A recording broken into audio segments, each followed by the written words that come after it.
I'm Van Sebastian here with my co-host S.A. Baz Collins for this week's Written on the Edge Season 8, Episode 38, Entertainment Special Guest. That's right, during our Summer of Pride, we covered several Hollywood heartthrobs who have documentaries out, and Tab Hunter's husband reached out to us and thanked us for our review of Tab Hunter Confidential. So we've invited Allan Glaser to join us on the show.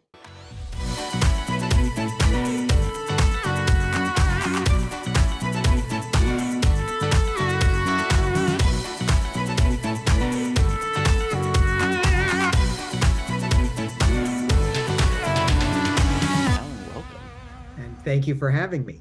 Our pleasure. So, real quick before we get into my questions, where did you first have that urge to create film? I mean, we know that you attended USC. Was Right. that for filmmaking specifically? No, I was not, I had no intention of going into show business or making movies. It was an accident. Oh Uh, no. I needed a job one summer while I was going to USC, and I went to their career development center and I saw a board of internships. Hmm. So I applied for maybe 20 of them. And one of them was at 20th Century Fox, which I never thought I would get. I knew nothing about entertainment business. But because I was a business major, they chose me over all the people from the drama department and anything to do with it. They wanted to emphasize the business of show business. Okay. I was a business major, and I was the only business major that applied for this. So I got this internship, and I was thrown into this fantasy world that I never thought I would be a part of. And by the time my internship was up, they asked me to stay on, and they put me into a junior executive training program that they had at the studio at the time, which put me in each division of the studio, from corporate communications to advertising, publicity, and promotion to production. Oh, wow. So I really got an education that I didn't get at USC working at Fox. And by the time I graduated SC, I had had a job at Fox, and I had been there several years when I met Tab at the studio. So you essentially learned the business of making films. When did you decide that that was going to be your career? It was probably when I met Tab, Okay. because You want to tell us quickly how that happened? yes, I had become the director of acquisitions of feature films at 20th Century Fox. And I was 22 at the time, okay? And I didn't really have any authority to say yes to anything, but if I liked something, I could push it up the ladder. And there were like several of people who did exactly what I did. But by happenstance, Tab scheduled an appointment to pitch Lust in the Dust to somebody at Fox. That Mhm. somebody at Fox happened to be me. And when he walked into my office, the hair on the back of my neck stood up.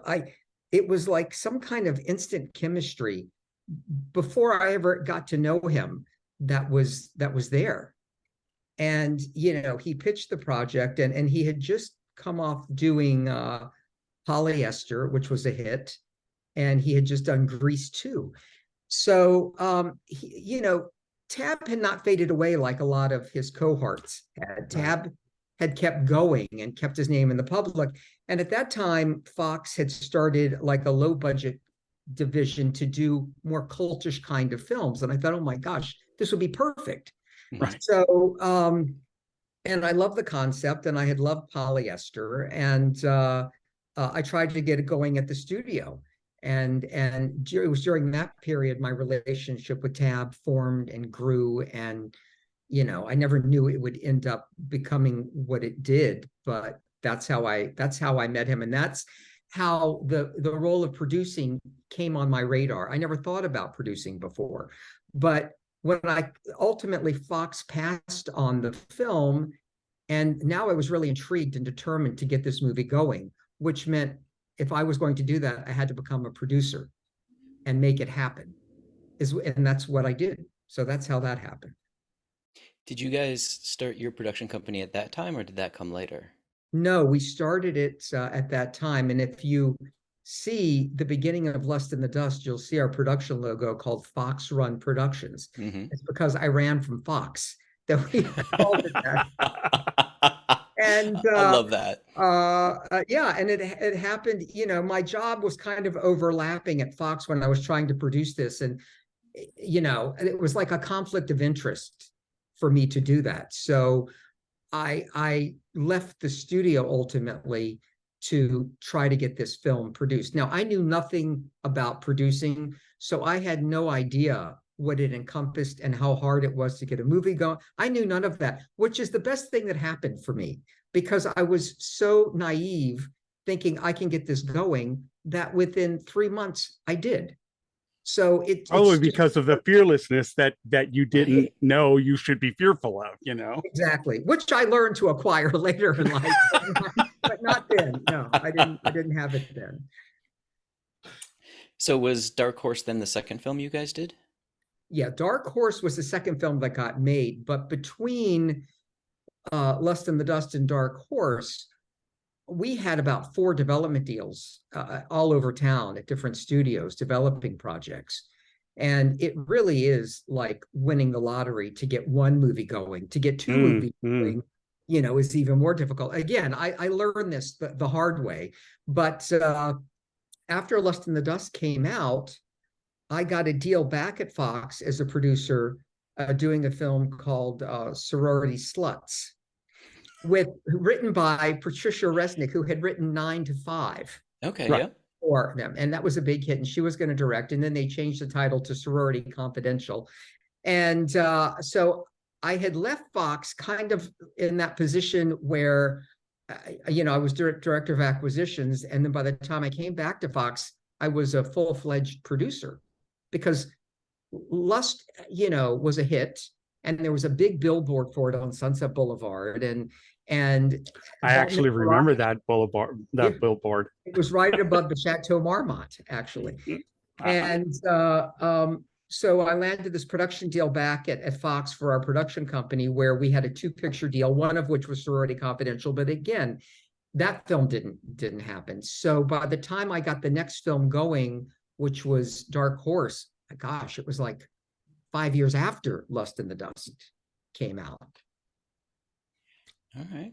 I have And a quick question. Well, I have a quick question here. Mhm. When I want to go back to something you said a little bit earlier, because it's just one of those gay couples thing. So when you met him for the first time, and the hair stood up on the back of your neck because you felt that Right. electricity and that chemistry. Did you ever ask him later, like, what did you think when you first met me? I mean, you know, because I've often asked things like that. Like I've asked my husband, you know, what did he think when we first met, and that kind of stuff. I'm sure I did, but Tab, you know, Tab was born in 1931. There was a 30-year age difference between us. There are some things I knew better than to ask Tab. You know, I mean, Okay, he was fair enough. very, in an odd way, very closeted, even though it was the worst kept secret in Hollywood. I knew Tab was gay when he walked in my office. I mean, I'd seen Polyester. To me, when Tab did Polyester, that was his coming out moment. He never Right. saw it as that. He saw it as doing a comedy. Another job, yeah. Another job. I saw, you know, I saw it. Oh my God, I can't believe this big movie star from the 50s is doing this with Divine. And it made Tab hip again. You know, it brought him into my age group's world at that time. And but no, I never had that conversation. I mean, I knew he told me he thought I was attractive, and I think what appealed to him, besides my physicality, was I ended up becoming like a movie buff. I loved old movies, and I knew all the old stars. So he could relate to me on some level, because I wasn't some kid that didn't know what his world was, Right. or what the history of Hollywood was. And I also Gotcha. liked jazz music from the 40s and 50s. And that was the time that he listened to music and enjoyed. So we had commonalities in that respect, but you would never meet 2 more opposite people than Tab Hunter and Allan Glaser. I mean, total. I had, but that's what, you know, cliches are cliches for a reason, and the cliche, yeah, there's some truth in it.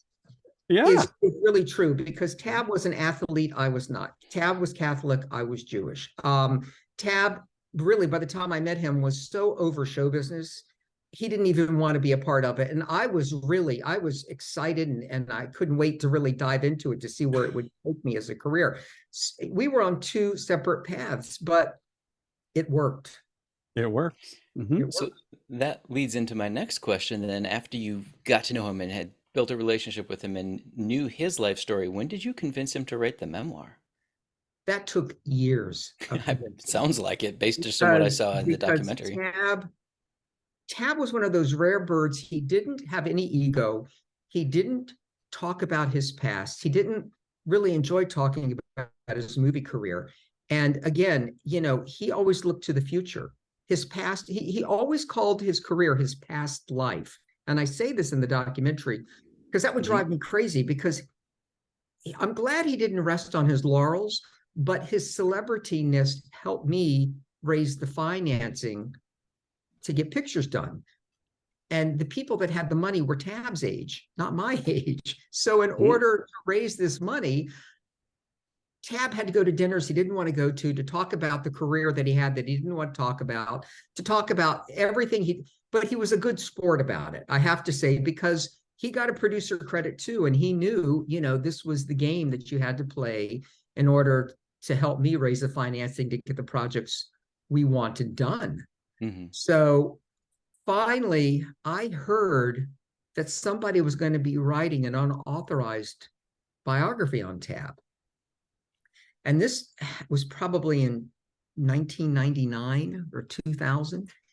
And it made me nervous because, you know, again, Tab was very, you know, he didn't talk about his sexuality at all. And if somebody asked, you know, and it's funnily enough, you know, a lot of gay men felt comfortable coming up to Tab and talking about sexuality, and Tab would shut them right down. He didn't want to talk about it. He felt it was nobody's business but his own, and he didn't want to hear about your sexuality. You know, he just was old school on that count. This man was raised by nuns in the 1930s, okay, and he kept that. He had that moral barometer in him the whole time, which what he was taught back then, which was right and wrong. And he kind of adhered, never let go of a lot of that until he wrote the book. And I said to him, Tab, you know, somebody's going to be writing an unauthorized biography on you. If I can get you a book deal, would you consider doing a book? And he said, no. So the next year I asked him, and he said, no. And then something came out in the Inquirer about this man writing a book on Tab. And I think it really woke him up. And that he better take control of his own narrative. Well, exactly. And I said, Tab, if you don't do this, somebody's going to come along and stitch together every old movie magazine article ever written about you, and that will be your legacy. And nobody will know anything but that. When I said that to him, a light bulb went off, and he said, okay, I'll do it. But there were terms and conditions to what he would do. So it took another year to talk him out of, you know, what his terms and conditions were. But the thing is, you know, if it were left up to Tab, and stop me if I'm rambling on here, guys. No, go for it. You're good. But if it were left up to Tab, the book about Tab Hunter's life would have been 410 pages of horses and 10 pages about his Hollywood career. Okay. That's how much he didn't care about his career and how much he loved his equestrian life. So I had to find somebody that could. Well, I think doesn't he say in the beginning of, if I recall correctly, he kind of saw his career as a means for the other things he loved to do. Absolutely. That's why it was a job. And why would you want to talk about your job with people? You know, that's kind of what I got from that documentary. Absolutely. He, it was a means to an end for him. Right. And I did ask him this question. I said, did you ever enjoy your career? Because by the time I met him, he said, yeah, in the 50s, he enjoyed it. And he enjoyed doing Damn Yankees. He enjoyed working with Sophia Loren. He did enjoy that. It's not like he disliked what he did, but he also knew his limitations of his talent. He knew he wasn't Laurence Olivier. He knew he got to where he got because of what he looked like. The talent followed later. and I'm sorry to get off track here, but No, that's fine. the sad thing to me about Tabb's career is he became a very good actor. But by the time he was at his peak of his talent, the industry had passed him by. When you're going out doing dinner theater 50 weeks a year and really honing your craft, doing 20 different plays, you learn the craft of acting. And Tabb also had the good fortune of working with directors like Sidney Lumet, John Frankenheimer, Stanley Donen. He had the best of what Golden Hollywood had to offer directing him, which they got some really good performances out of Tabb. So Tabb did have that talent, and I wanted people to know about that aspect of Tabb, that he was a talented actor and he did contribute. So I got a deal at Simon and Schuster for Tabb to do the book, and they said, all right, now he has to write an outline. Well, I didn't know how to write an outline. Tabb didn't know. I had to find somebody that Tabb could work with, that they would get along with, that he would get along with, that could help Tabb. Tabb wrote his book, but he had a wonderful collaborator. Well, let me tell you this. The first two writers I hired happened to be gay, and I thought, what a great combination. It was disastrous. They all had their own agendas, their own spin, and Tabb didn't even want to talk about that aspect of his life. So, when he read the first page of the first chapter of his book, where he's in bed with Tony Perkins by the first writer, he said, forget it. I'm not doing this. He quit this project, I can't tell you how many times, until I found Eddie Muller. And I don't know if you know who Eddie is, but he hosts a film noir program on Turner Classic Movies. He had written a book called Dark City Dames about the women of film noir, and he's straight. He had a wife and all this. And I read his book on the women of film noir, and I knew some of those women. They were still alive at the time. And he really captured their spirit and the way they spoke and what vibrancy they had. He captured all of that. And I thought, Tabb, this might be the perfect person to help you with the book. So we met Eddie, and Eddie, I think, reluctantly agreed to write it, because this was not his world at all. He, like I said, he's straight and he's into film noir. That's not Tabb Hunter. But once that was a match made in heaven, because Tabb respected Eddie's talent, and Eddie had the capacity to pull things out of Tabb that he wouldn't even talk to me about. Being able for Tabb to talk about his sexuality. Eddie sat down and said, look, Tabb, people are buying this book. This is a part of who you are. You really need to discuss. And, look, Hollywood built a wall around Tabb, and doing the book was the deconstruction of that wall, one brick at a time. But it was a very slow process. First Eddie had to get Tabb to talk about his horses, which he loved to do, to make the process easy for him. And then Eddie had to get Tabb to talk about his mother and his family, which was a little harder for Tabb to talk about. And then the sexuality thing came a way later, once Tabb got very comfortable with Eddie. And then Tabb was willing to talk about it. But once the book was done, Tabb said, that's it, no more, finished. I'm going back to my horses. Well, I'm a producer. I was going to say. And the book became a New York Times bestseller, which I really wasn't expecting. It was well written, but, like Tabb said to me, his first excuse for not doing the book, and this shows Tabb's sincere modesty. He said, who wants to read a book about Tabb Hunter? I mean, who would want to do that? And I said, well, a lot of people would. And if Simon and Schuster thinks people would want to read it, and I think people would want to read it, I think you should follow our lead on this. So the book became a bestseller, and that was in 2005. And I thought, you know what? I want to leave Tabb a legacy, because not a lot of people sit down to read books anymore. I wanted something that was people could just tune in and listen to and get Tabb's story straight from him. So I asked him if he'd do the documentary. And again, no, I don't want to do a documentary. I don't want to sit in front of a camera. If they want to hear my story, they can read my book. That was his fallback position. And then I just kept pushing. Look, when you live with somebody, you Right. Yeah. keep pushing, until, Yep. and there were times he said, don't bring it up anymore. I'm not going to do this. But I met this great director named Jeffrey Schwartz. And Jeffrey did, we were in a documentary that Jeffrey did on Divine called I Am Divine. And Jeffrey's done Yep. great, gay related, documentaries. And he's really heavily into that world. And when we saw, he did one on Jack Wrangler, which was very good, the porn star. Oh, yes, I remember that one. Yeah, I Okay, remember that one. He did I Am Divine. He did one on Vito Russo. He did a lot. And he's just very smart and intelligent. And when I saw some of these documentaries, I thought, all right, this is the person that should direct this. And I talked to Jeffrey, and he would be on board if Tab would get on board. And finally, a lot of Tab's friends were passing away.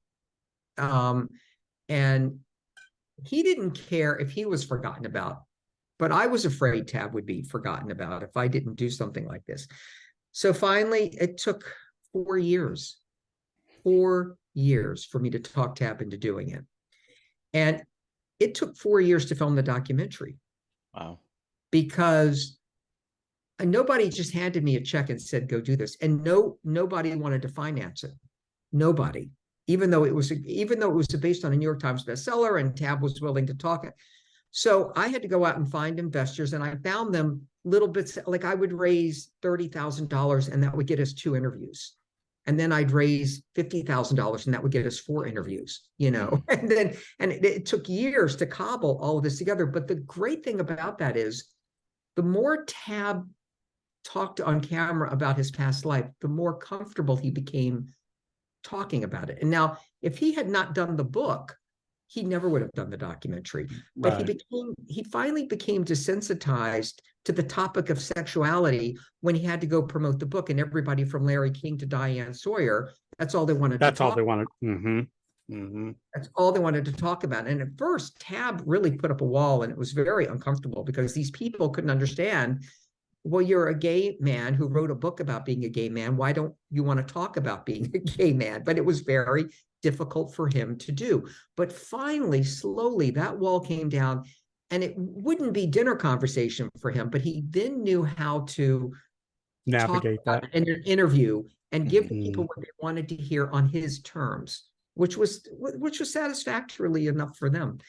And so we started doing the documentary, and it took years to get it going, but we got it done. So, And it's like a a stunning long-winded documentary. way to Yes. tell you my Yeah, story. it is still by far and away my all-time favorite documentary. I truly, truly loved it.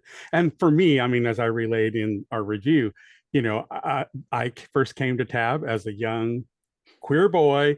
I knew I was different. I knew, even at that young age, I had an inkling something was different about me, but I couldn't identify what it was. And it wasn't until I was playing all my mom's old 45s, Patti Page and, so that same era of music, Peggy Lee was in there in the mix and everything. And then I happened upon Young Love, and that was the song I gravitated to. And I played the crap out of that song. I mean, I think I ground down a deeper groove in that 45 over the years of me playing it. But it's just something that I really, really identified with, not only the song, but the way he sang it. I just really kind of latched onto it. And I always kind of followed his career after that. And it wasn't so much, I don't want to make it like it was hero worship or anything, because I'm sure that would have made him really uncomfortable. But it was kind of like he was a marker in my life. And the fact that he kept working, on and on. And I kept thinking, this guy's got staying power. This is a guy that shows resilience, and so I kind of looked up to that aspect of what he was doing, and the fact that he was a gay man was like icing on the cake. But I always appreciated the cake of what he did with his Well, that career. was And very touching to me when I heard when you talked about this.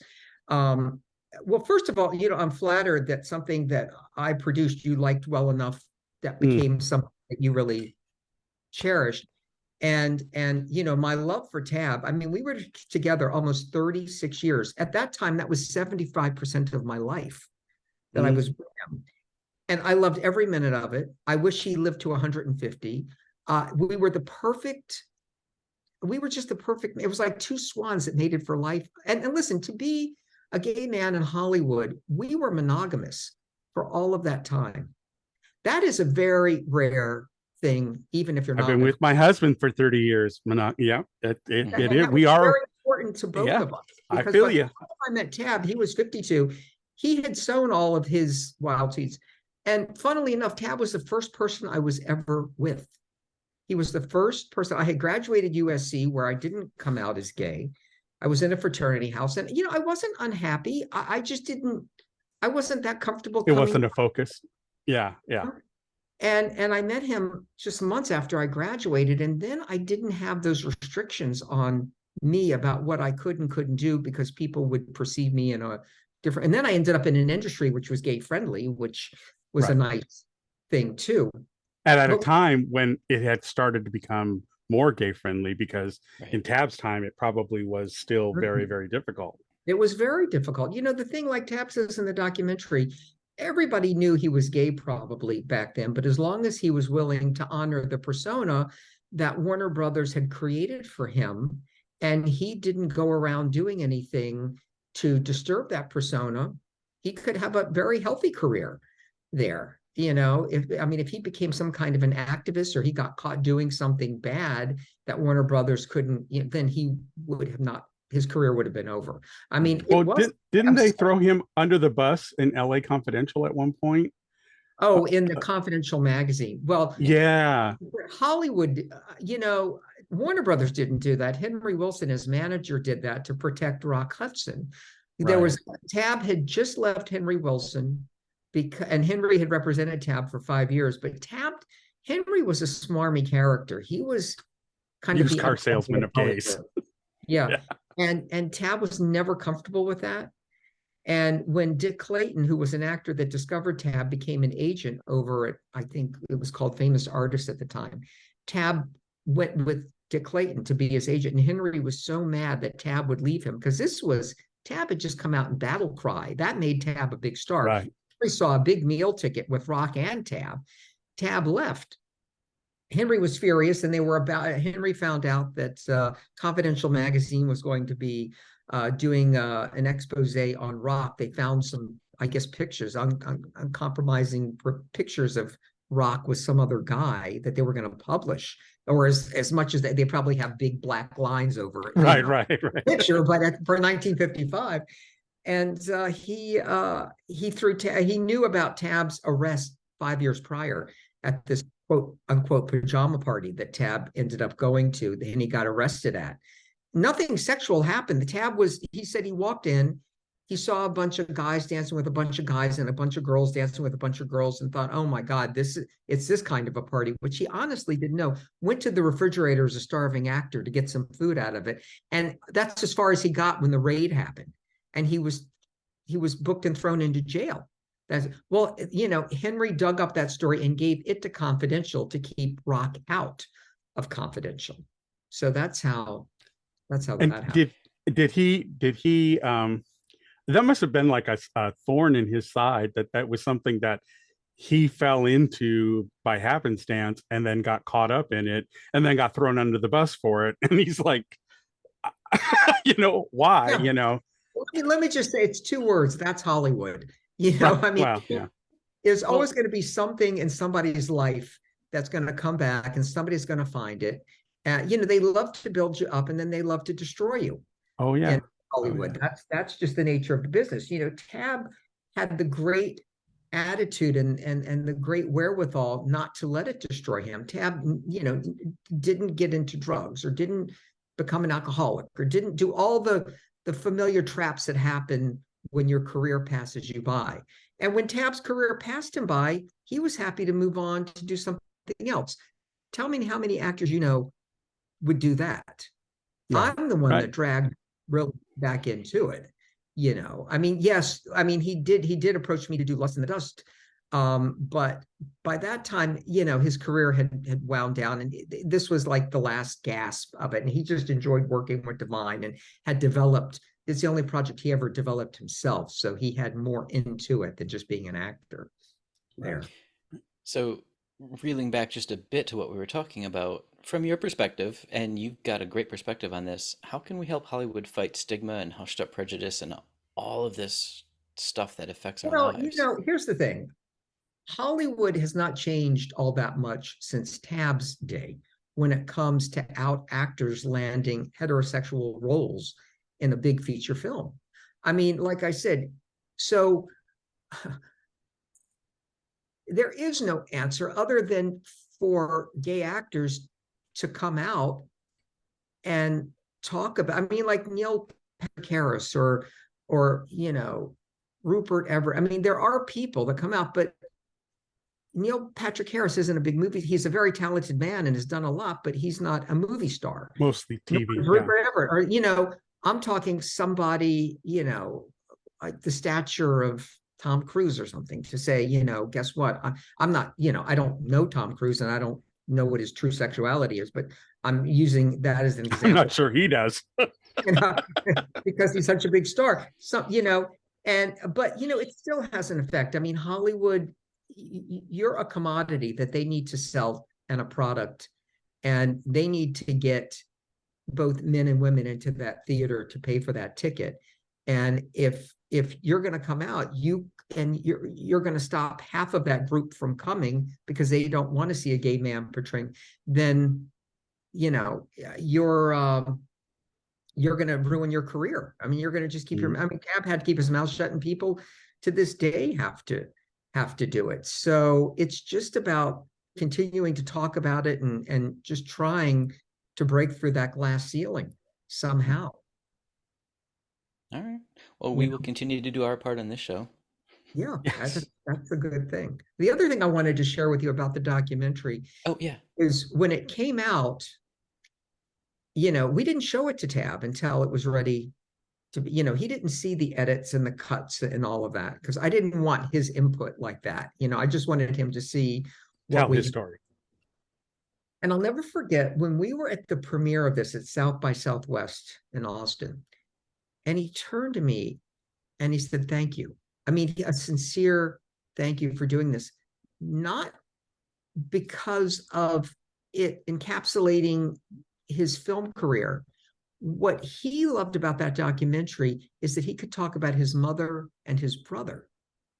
That is the thing about that documentary that Tab cherished the most about that. If you gave him a DVD, he would like forward right through just to see his mother again or his brother. He would go buy all the Hollywood stuff. But he was very family oriented, and his mother, she had Tab had to commit his mother to a mental hospital, if you remember in the documentary. Yep. And when she came out of that, she was not the same woman. She lost her capacity to love or to show love. And Tab didn't have a father, and he craved that affection that he could never found. I mean, until he found me, which he had it, in volumes, but his mother just didn't know how to show that to him. So he wanted to share more about what the pitfalls of mental illness was, like he talks about in the documentary, and about his brother being killed in Vietnam and leaving behind 7 children, and what a great man he was. That's what was important to him.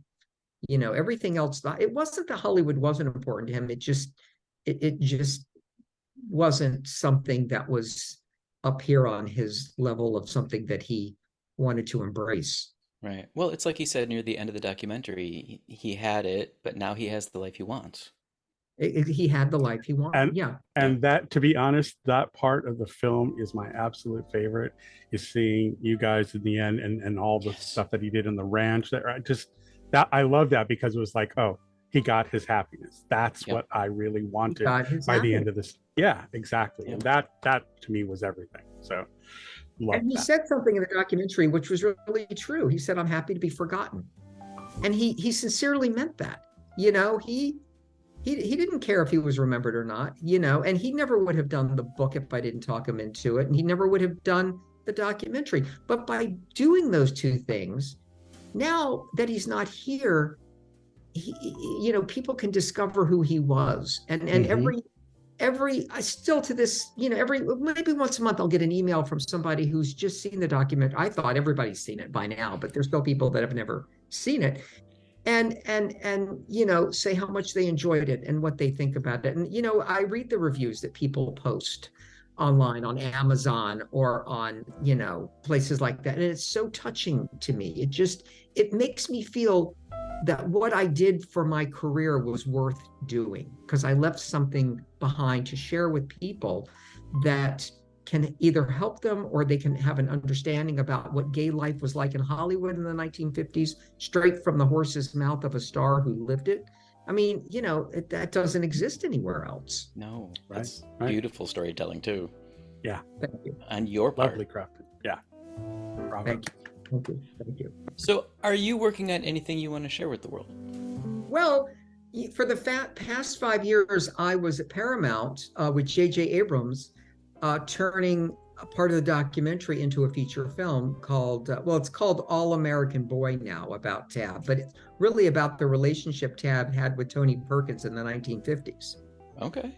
And my producing partner is Zachary Quinto. And Oh, lovely. yeah, and he's a great guy. And my other producing partner, his name is Neil Koenigsberg. And actually, I was so excited about that, because after Tab passed in 2018, I had just gotten the deal at Paramount to do this with his blessing. And you know how things happen. COVID hit, and we had a director, and then we lost a director, and then my production executive left and a new one came in. So now we are out setting it up somewhere else. We had our 5 years there, and it was a pleasure to work with those people, and we got a great screenplay out of it. So hopefully, I can take this to the next level and tell Tab and Tony's story, which is actually fascinating. So Yes, it seemed it just from the documentary you guys did that it was quite a pivotal point in his life. I'll come Yeah. back and talk about that once we get that Oh, done. absolutely. Please do. Absolutely. Please Yeah. do. Well, thank you for taking time out of your schedule to come talk to us. We look forward to that future story coming out, because now I want to see it. Yes, I want to see it too. Yeah. So definitely I will keep you in the loop on that. And Appreciate it. I love the chat. So thank you very much. Thank you. Okay. All right, folks. Written on the Edge was produced by Rogue Ravens Media. For our disclaimers, links to social media, or our listen stations, or just sign up as a guest, visit www.ropepodcast.com. If you enjoy learning about new artists or hearing our thoughts on entertainment media, please like and subscribe so you get the alerts for new episodes. Tune in next week for your queer media fix. Bye-bye now. Great, guys.